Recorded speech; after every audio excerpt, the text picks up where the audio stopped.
Hai, welcome to my channel. Jangan lupa subscribe dan klik tombol loncengnya. Happy watching. Imam untuk Anissa bab 26. Imam semakin kesal karena Anissa hanya menjawabnya dengan senyuman. Dia heran gadis itu malah semakin berani padanya. Apa mereka memang sudah memiliki hubungan khusus?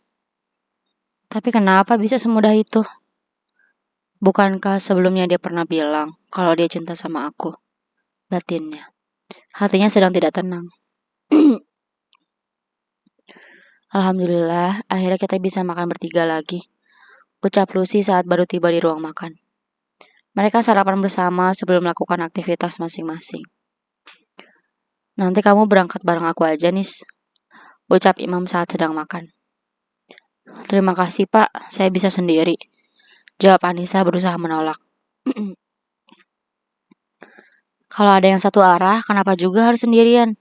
Kan jadi hemat ongkos. Lagi pula lumayan kan untuk mengurangi emisi gas, ujar Imam. Lucy tersenyum mendengar ucapan anaknya.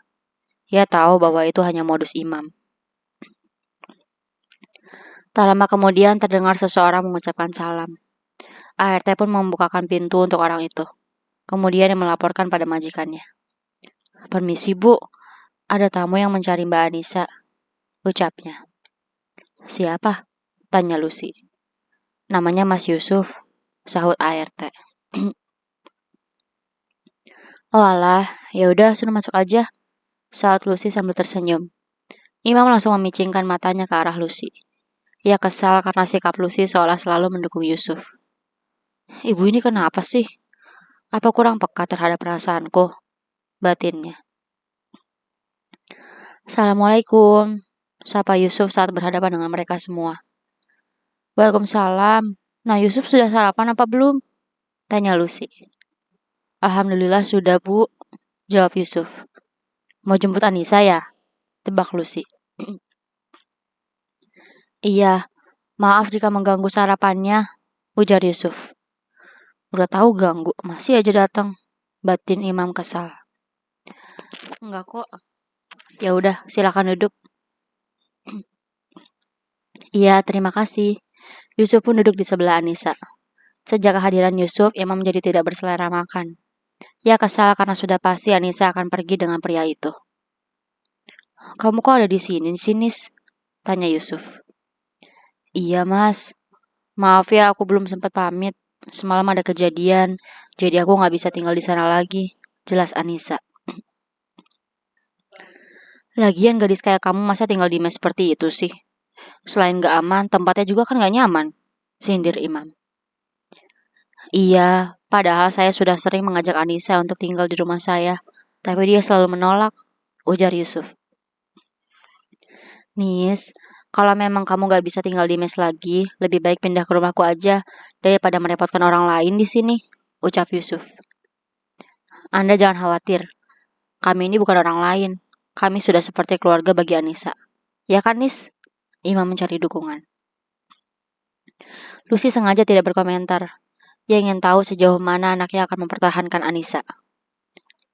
Tapi kalau memang Anissa tetap mau tinggal di sini, tidak masalah. Nanti saya bisa antar jemput setiap hari, ucap Yusuf tak mau kalah. Imam tersedak. Ia emosi karena Yusuf selalu ada saja akalnya. Makanya kalau lagi makan jangan sambil ngomong, Mam, tegur Lucy. Terima kasih tawarannya, Mas, tapi aku bisa pergi sendiri kok. Lagian kamu kan pasti sibuk, ucap Anissa. Aku bisa meluangkan waktu buat kamu, Nis. Lagi pula antar jemput kan gak begitu lama, jawab Yusuf. Imam yang sudah kesal itu akhirnya beranjak. Kemudian ia pamit pada ibunya.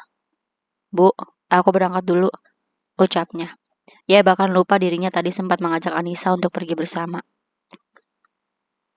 Saat masuk ke mobil, Imam bahkan membanting pintunya. Rasanya ia sangat ingin menghajar pria itu. Mentang-mentang dia kenal dengan orang tua Anissa, jadi bersikap seenaknya. Geram Imam kemudian yang melajukan mobilnya. Aku tidak bisa diam. Bisa-bisa nanti dia maju lebih dulu. Kalau begitu aku harus bertindak cepat, ucap pria tersebut. Sementara itu Anissa pun pergi bersama Yusuf. Di jalan ia menceritakan kronologi kejadiannya. Astagfirullah, kok bisa ada yang masuk? Pintunya kamu kunci kan? Tanya Yusuf. Ia sangat terkejut mendengarnya. Iya mas, kuncinya juga aku bawa kok. Makanya kaget banget waktu orang itu tiba-tiba meluk aku dari belakang. Mana aku udah buka baju atasan, keluh Anissa. Yusuf meremas setir mobilnya. Ia sangat geram mendengar cerita Anissa. Rasanya Yusuf ingin segera mencari dan menghajar orang itu. Aku akan menyelidikinya. Ini pasti ada hubungannya dengan orang dalam. Gak mungkin orang luar biasa bisa masuk secara diam-diam, ucap Yusuf kesal. Tapi bagaimana caranya mas? Tanya Anissa. Nanti aku cek kunci cadangan mes itu. Harusnya ada di office. Kalau kuncinya hilang, berarti ini memang ulah orang dalam. Aku bersumpah akan langsung memecat dan melaporkan orang itu ke polisi. Geram Yusuf. Mas, gak usah repot-repot. Kamu kan banyak kerjaan. Lagi pula, sekarang aku alhamdulillah baik-baik aja. Mungkin mereka hilaf, ucap Anissa. Ia tidak ingin jika Yusuf sampai berurusan dengan polisi. Hilaf? Nis, kamu itu hampir diperkosa. Bagaimana kalau mereka berusaha melakukan hal itu lagi? Oke, mungkin kemarin kamu sedang beruntung karena ada yang datang. Bagaimana jika tidak? Tanya Yusuf. Anissa terdiam. Apa yang Yusuf katakan memang benar. Entah apa jadinya jika kemarin Imam tak muncul. Sudahlah, biar ini jadi urusanku. Kamu fokus kerja aja ya, ucap Yusuf. Ia tak ingin Anissa sibuk memikirkannya. Iya, terima kasih mas. Maaf jadi selalu merepotkan kamu, ucap Anissa. Kamu tuh selalu saja seperti itu, tegur Yusuf. Setibanya di kafe, Yusuf langsung mengecek kunci cadangan mes tersebut. Di sana pun sebagian besar staf sudah datang. Saat memasuki kafe, sikap Yusuf berubah menjadi dingin. Ia mencurigai semua staf yang ada di sana. Pagi pak, sapa staf. Yusuf bahkan enggan untuk menjawabnya. Ia sudah siap untuk memecat siapapun yang terlibat. Para staf pun bingung mengapa sikap Yusuf seperti itu. Itu Pak Yusuf kenapa sih? Tanya salah satu staf. Entahlah, mungkin si Anissa ngadu macem-macem. Kali jadinya marah, ujar Meta. Ia menatap sinis ke arah Anissa. Sialan, jangan harap lain kali kamu bisa bebas gitu aja, batin Meta. Anissa itu kelihatannya baik kok. Gak mungkin lah dia ngadu-ngadu, ujar staf tadi. Halah, kamu kan cuma lihat dari luarnya aja. Lagian kamu juga baru kenal sama dia kan? Jangan cuma lihat dari luarnya. Yang kalem kayak gitu biasanya lebih jahat daripada orang yang terlihat jahat, ucap Meta kesal. Sementara itu, setibanya di ruang kantor, Yusuf langsung membuka laci. Gimana mas? Tanya Anissa. Kuncinya ada. Apa dia sudah mengembalikannya? Tanya Yusuf.